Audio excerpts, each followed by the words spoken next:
Ladies and gentlemen, welcome to episode number 27 of the UTR Pro Tennis Tour podcast. My name is James Mackay. I have a very special guest today. He is the head men's tennis coach at SMU, Grant Chen. Welcome on. How are we doing? James, finally, the only way I got on to our listeners was I hounded him during the NCAAs. He was originally going to have me as guest 140, but little coercion, and here we are, guest number 27. That's funny. That's really funny. No, it's a pleasure to have you on, Grant. I will say one of the things that I was doing some research before you and I spoke, and one of the interesting things that I would love to pick your brain about just off the bat here is I believe you are also an assistant AD. Is that correct? It is. I guess it's on the business card, so I suppose so.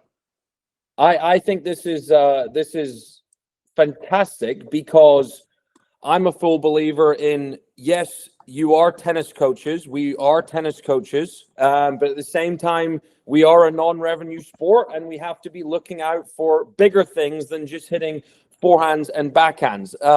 Grant, can you tell us a little bit about that role, just being the head coach of the men's tennis team, but also your role as the assistant AD? How is that? How does that mix in there? I think ultimately what we need to think about is how to continue to move the needle. How do we make some change? How do we make inroads in the community? How do we tie these dots together? And I think that's the overall goal, is to be as informed as you can, to make an impact on student athletes, whether it's just one individual team or across 17 teams that's on campus here at SMU, and figure out those different hurdles. Every sport has different challenges and different advantages, but how do you continue to grow, push the needle, and move the needle? And I think ultimately that's what we want to try to do. When push comes to shove, sports is a business. The NFL, the NBA, the ATP, the NCAA, these are all businesses. We've got, profits and losses. We've got budgets. We've got all these different components to it. How do we grow the sport? How do we grow campus? How do we make a bigger impact in the community? So ultimately, I think that's how we need to be thinking. Head coach, coaching, general manager, CFO, CEO, COO. These are all a variety of hats that we need to wear. Heck, half the time I feel like I'm custodial services, making sure we've got toilet paper in the locker rooms. So, we need to be playing different roles at different times. We need to be promoters of the sport. We need to be promoters of our matches. We need to be able to put butts in seats. We've got to be able to do so many different variety and tasks. It is absolutely, astounding, the bandwidth of what we can do. But that's also why we've got to rely on our team, our staff, our co-parts. I've learned so much from other coaches, head coaches, educators on campus, learning ideas from them. What are some of the best practices? What can you do? How do I learn from the soccer coach and then, the football coach and a teacher on campus? So I think in so many ways, we're all here with the right mindset, with the same agenda. We've just got to be able to make sure we move the needle. Well, this is very interesting. For people that tune in and listen to these podcasts, I think it's clear that this is a different approach that you have, Grant, that I think that more coaches and people in this industry need to have. So you brought up putting butts in the seats and growing the game, right? Specifically college tennis. What are ways that you do it? How do you do it at SMU to get the community involved with your team? I think that's where we talk about connecting dots. How can you add different layers? I've always been a big believer of stacking events. So there's a dual match, but maybe there's also a women's league going on. Maybe there's a coach's workshop. Maybe there's something else going on in the building simultaneously. Hey, soccer plays at 5:00. Maybe the tennis match is at 3:00, and then you can kind of, have people go from one event to the other. So whenever we have Parents Weekend and homecoming, we always try to do various functions with our alums and our donors and and the parents of our families. So I think stacking events is key. You think about the most, successful events, concerts. There's other things going on. The U.S. Open right now isn't just tennis. You're there for food. You're there for a concert. You're there for merchandise. You're there for, social gatherings or business meetings. And that's also how we need to be thinking about these different activities, is how do you make it much more than just a sporting event? Oh, Right. is there a limited drop, a promotional item? Yes, food and merchandise are usually common themes in these types of things, but through activation, through engagement, ball kids, we try to have other things going on. So oftentimes in my day-to-day life, I feel like I'm just a traffic cop. On court 2, this is going on. On the indoor courts, that's going on. On upstairs, here, there, lockers. And how do we navigate all those different activities simultaneously? But I also think it really creates a nice buzz and a nice energy in the building and at the tennis courts. And if you can build those things where people want to go see, people want to go attend, they're curious, you give them as many reasons as you possibly can to attend one of your matches. That's our goal. And lastly, I think we need to do a better job attracting fans that are greater than the sport. So if a non-tennis fan wants to come, let's invite them out. Let's invite them out. Let's bring them out. You're a fan of our opponent? That's okay. Come on out and root them on. Let's get you in the building, though. Oh, and then by the way, they're going to, purchase a beverage. They're going to buy a T-shirt. They're going to meet the team. They're going to pick up a poster. That's what we need to work on, is continuously those engagements and also stacking events on top of each other. Very interesting. Let's talk a little bit about your past. The first thing I learned in Orlando when I saw you was you had a pretty significant role in Pete Sampras's career. Can you tell us a little bit about what you did for him during that time? Sure. Yeah, no, it all started. Listen, tennis has been amazing to me. And I think where I am is because of a couple people that help share that sport and that love with me. And I just loved and was passionate about the game. So everything I wanted to do was to help get involved. I think one of the proudest things I was during my undergraduate years in college was I tried everything. I interned for Adidas. I worked in the bookshop. I did camps. I strung rackets. I taught lessons. I worked events. I did this. I did that. And I volunteered at the Tennis Channel. I did so many different things. It actually gave me a really good understanding of not only what I liked, but also what I didn't like. My years with Pete were phenomenal. Had so much fun, learned a lot, and I was able to be very versatile, kind of a little bit of a jack of all trades, and do a variety of things. And some days were pretty simple. We'd go work out, hit the gym, play a little tennis, do something else, and then move on. And then other days it was a little bit different. But to be able to be a fly on the wall when he wrote his book, which A Champion's Mind, which, by the time the book came out, I had already read it 100+ times through every single revision. That I actually didn't read the final version until 6-7 months after the book came out, because I was so close to it. I needed to move myself. Also, when he got inducted in the Hall of Fame, and he's been such a huge influence on the game. A real dear friend and mentor and supporter of mine. And I've obviously been part of his family for a while. It's been really, really enjoyable. But that's something that every single day was a little bit different. You never knew exactly what you're going to walk into. One of the funniest stories, he asked me to help him get a hit in. And so I'd find a hit. And this one day he wanted a hit and he already found a hit. And okay, I was like, great, no problem. Got everything ready, balls, this, that, bottled water. And I'm trying to figure out who was going to come over to hit. And Roger came over. And here these two guys were hitting for 2.5 hours. And I just sat there and picked up balls and fed balls and didn't say a peep for 2 hours. But pretty fun to be a fly on the wall, seeing these two guys practice. That's amazing. That's a cool story. You were also the assistant associate at UCLA for the men's tennis team. True story here. My last ever college tennis match was against a player, which I'm assuming you all know and have watched on TV. His name is Marcus Giron. And I will never forget that moment and that match, because I lost 6-3, 6-2, but it felt like 6-0, 6-0. And he went up 4-0 double break, and he came up to the net feisty competitor that he is, and he gave me the ball and he shouted, "Let's go, let's get another break." And I said to myself, I might not win a game here. But I'll never forget that. Every single ball in the middle of the court, Marcus Giron stepped up and slugged it as hard as he possibly could right into my backhand, which some of you may know is definitely my weakness. But I'll never forget playing at UCLA in that stadium against that team in 2013. Grant, what was that experience like at UCLA? You had some unbelievable teams, unbelievable players that were all some of the best players in the world. Can you explain a little bit to people listening what it was like to be around a program and players of that caliber? I had been so close to the program.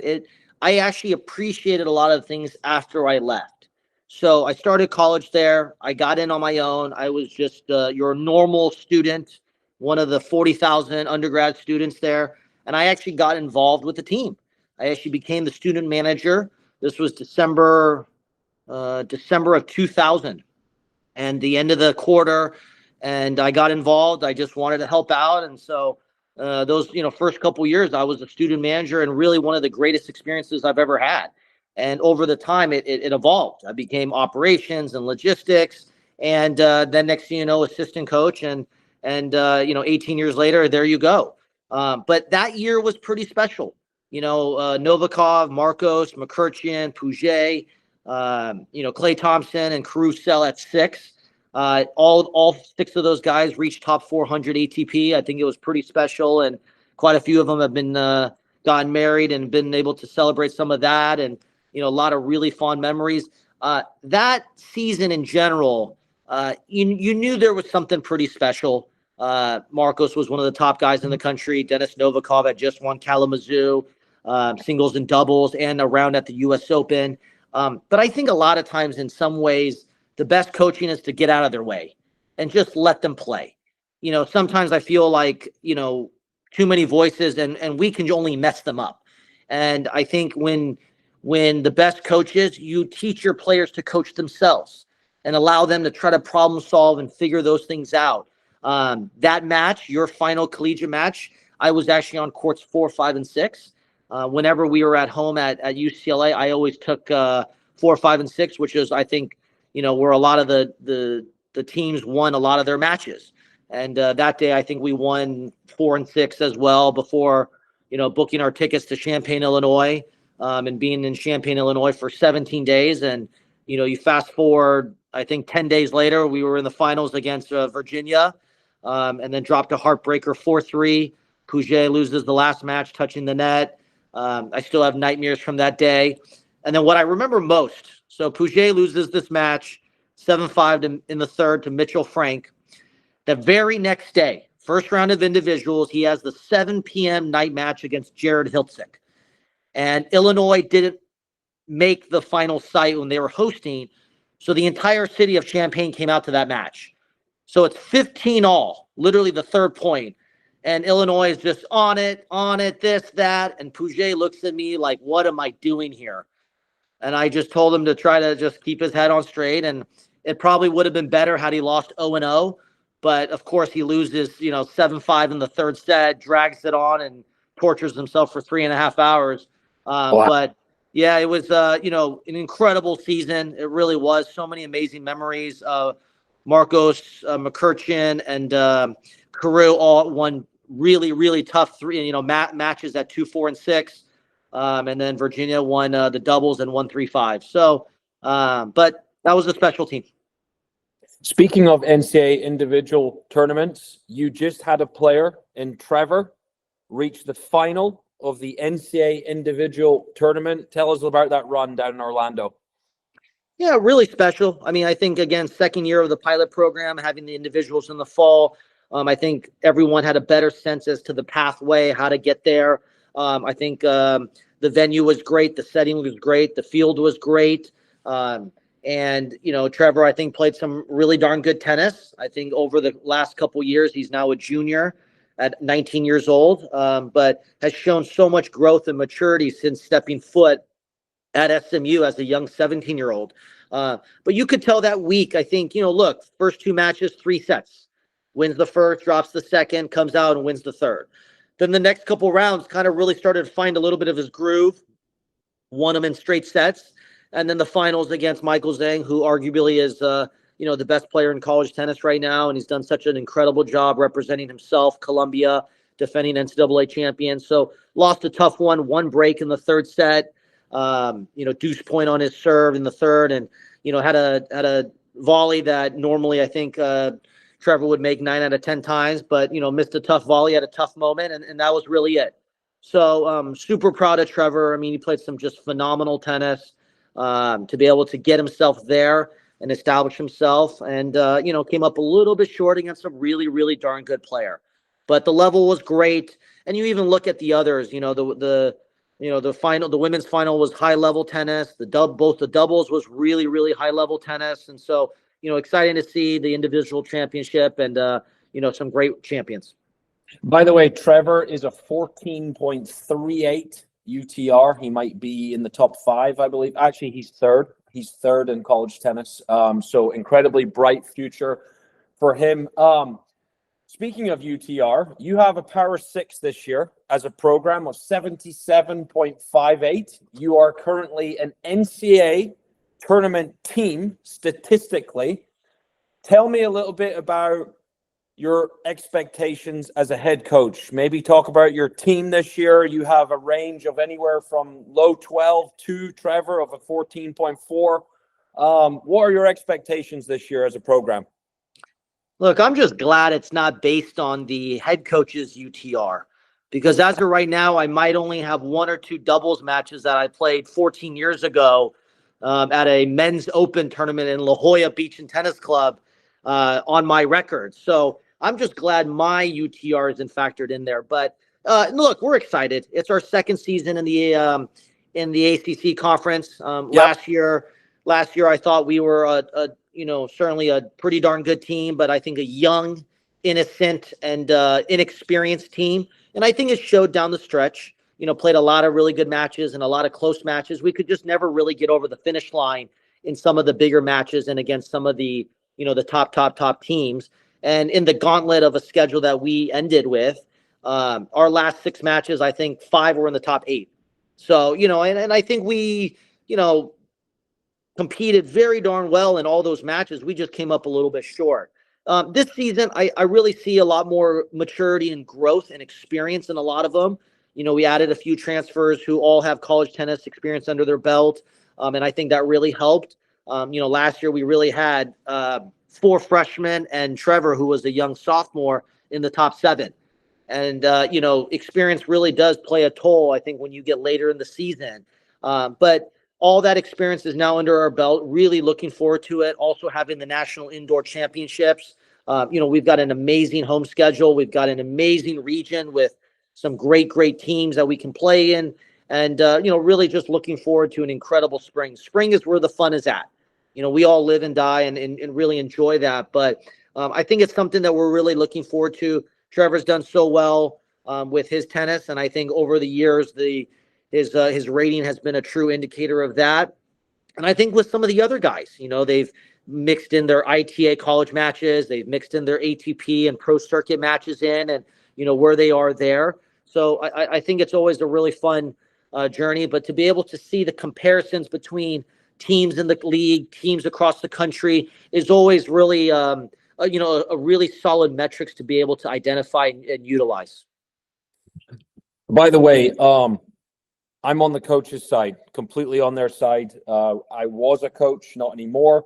But if anyone ever feels like reaching out to help, let me know. A coach reached out recently in the ACC, and we were just talking about his schedule. And I'll be honest with you, I went down the schedule with this coach and I was looking at it and I couldn't believe how strong the ACC actually is. I coached primarily for 8 years in the SEC. But the ACC, I tell you what, it is an incredibly strong conference. It's so deep. The traveling is not easy. You touched on it a little bit joining the ACC, but how have you felt as a coach and as a program joining a Power 4 conference like that? I think, the root of it all is we have to continue to adapt and evolve. And that's as players, as coaches, as, educators, how do we best connect with our student athletes? How we coached, how you were coached in college and juniors is very, very different than now. And I think it's just a different era, a different generation. And we've got to continuously think and keep that in mind. And also from a section, I remember this was the last year's regionals. Timo Legout and Trevor played each other in the third round of regionals. They were the two highest UTR players, but Timo wasn't collegiately ranked and he was unseeded, and Trevor wasn't a top seed, and they played each other in the third round. And Timo obviously ended up, one of the best players in college tennis last season. But you talk about how strong the region is and the parity across collegiate tennis, and that's what it is. I think, you rewind 15, 20 years ago, you probably had, out of the Elite Eight quarterfinal teams, you probably had 7 that you could probably predict. And maybe you can now as well. But again, I think that the parity of who can beat who on any single given day is really eye-opening. But that's where I think, depth, how do you manage the wear and tear of a student athlete over the course of a really, really long season? Not just the spring, but you tackle on the fall as well, and thinking that they're probably playing in the summer. Tennis is a year-round sport. So, I think these are all different things that we've got to continue to adapt and try to figure out how to best and use load management. So a lot of times I'm actually trying to carve out times for the guys to rest, time for the guys to sleep in, days off. One thing I try to do every now and then is if we have a Saturday day off, on Friday we'll practice early, and then Sunday we'll practice late. So while there might only be one day off, it's actually close to 48 hours off, almost, so to speak. So again, trying to figure out the best way to manage the load on these guys, because academics is a huge thing. Travel is a huge demand, tennis, and just the day-to-day rigors of being a 20-year-old. Again, coaching college tennis may seem easy from the outside, but it's really not, because you are combining an individual sport with a team sport, and every player is different, and you have to figure out the best way to manage and motivate each player. By the way, there is a PTT event going on right now in Dallas. I thought it was only cold towards the north. I still live in Tennessee, but it's actually about 45 degrees in Dallas today.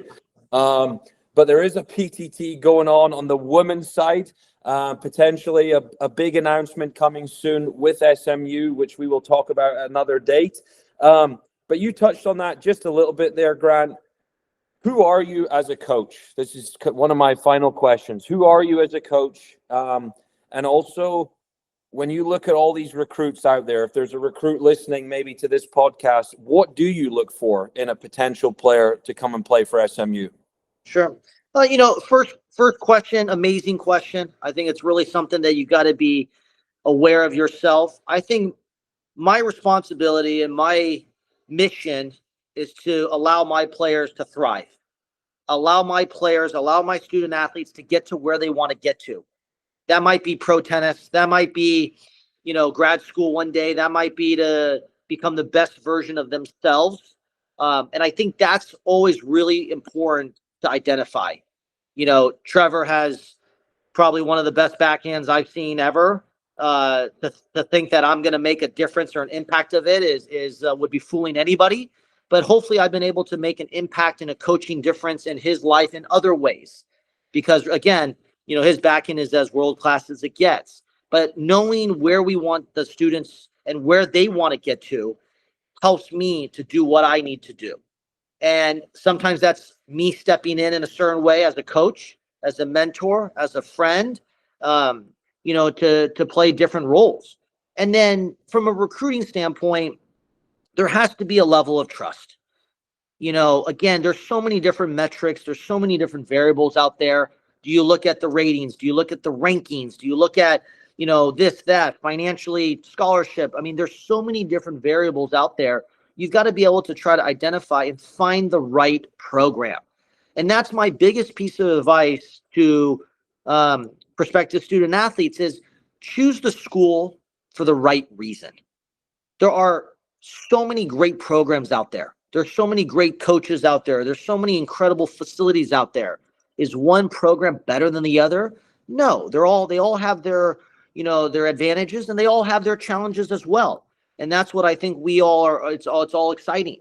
And that's what you need to do is dig behind the velvet curtains, really dive in to find out beneath the surface level if that program is for you.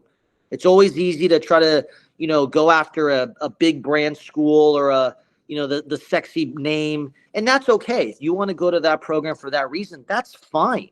But make sure you're going for the reasons that you're okay with. So there's no buyer's remorse down the road. I think, the transfer portal has really allowed things to open up. You got to really make sure what you want, where you want, and is this the program, the school, and the people you want to surround yourself with. And I think I'm going to try to do the exact same thing. Is this a young man that I want to work with for the next 4 or 5 years and hopefully further to be able to make an impact in their life, to help their tennis game, to give them the opportunities for them to succeed? So it really is a two-way street. But once you dive past the who you are and how many siblings you have and tell me what racket you use, go deeper. Ask the tough questions. Really try to get a human, honest answer. And it's okay to be vulnerable. It's okay to show weakness. I actually want to see what your downfalls are and what your challenges are, because I want to see how you respond in those moments. You talked about Marcos Guerrero in your last college match, where I really knew I wanted Marcos on the team, was 18's clay courts. He was the number 1 seed in Florida. He was the heavy favorite. He loses first round main draw. But he had the understanding and the discipline to play 2 matches a day, full feed-in back draw, to win the feed-in back draw. He was playing 2 matches a day for 6 days. A lot of his back draw matches weren't even on clay courts. But he goes on, he makes the commitment to finish the tournament, wins the back draw, takes 5th place. Seeing that made me want Marcos more than anything. It was not because he was the 1 seed.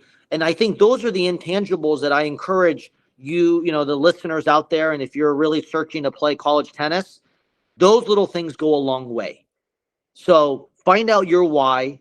Don't be afraid to play a match. Don't be afraid to win a match. Don't be afraid to lose a match. Go out there and earn everything. Don't try to beat the system. Believe it or not, whatever the rating is, it's probably pretty accurate. More times than not, and I've done enough tournaments to see enough data, more times than not, it's probably on the correct side. And again, if you do the right things development-wise, Trevor, I can promise you, has never looked at his rating. He probably doesn't even comprehend what a 12, 13, 14 means. But he's been able to focus on his game and his development, and now he's a 14 plus, which is a tremendous testament, but that was never his goal. His goal was to try to make sure he's got the tools and the weapons in the game for him to be successful at the junior level, then the college level, then the pro level, and hopefully, one day to, play the top, highest caliber tennis. I can tell you Sinner and Novak, they probably don't even know they're a 16 plus UTR, but they're not thinking about that. They're working on their tennis and their development. Every little thing actually matters. So to the listeners, keep working on your game. Please go out there and play the tournaments. There's not one pathway for everybody. You can take your own route. There are so many different pathways to get to where you want to get to. And there's so many tournament opportunities. Yes, right now we are hosting a women's PTT. It's been very exciting. There's a nice blend of players, some of the SMU players, some, pros, some alums, some juniors, and it's really exciting to see. So, I've been able to enjoy some of the women's tennis matches and really look forward to many more. Well, I was going to ask you another couple questions, but I don't think I will, because that's a great ending to this session here, this podcast. I think for people listening today, you should have a very clear understanding of exactly what Grant is about as a head coach, what he is believes in as a leader of the program. Yes, the transfer portal is open right now for potential players moving on to different schools, but just like Grant said, make sure you really do your research on what you want. Don't just chase the brand. Don't chase a paycheck. Chase people. That's what I say. Always chase people, put good people around you, and great things happen. So, Grant, from everyone at UTR, we really appreciate your time. I appreciate your time. And from the company, we wish you the best of luck this season. So thank you very much for joining me.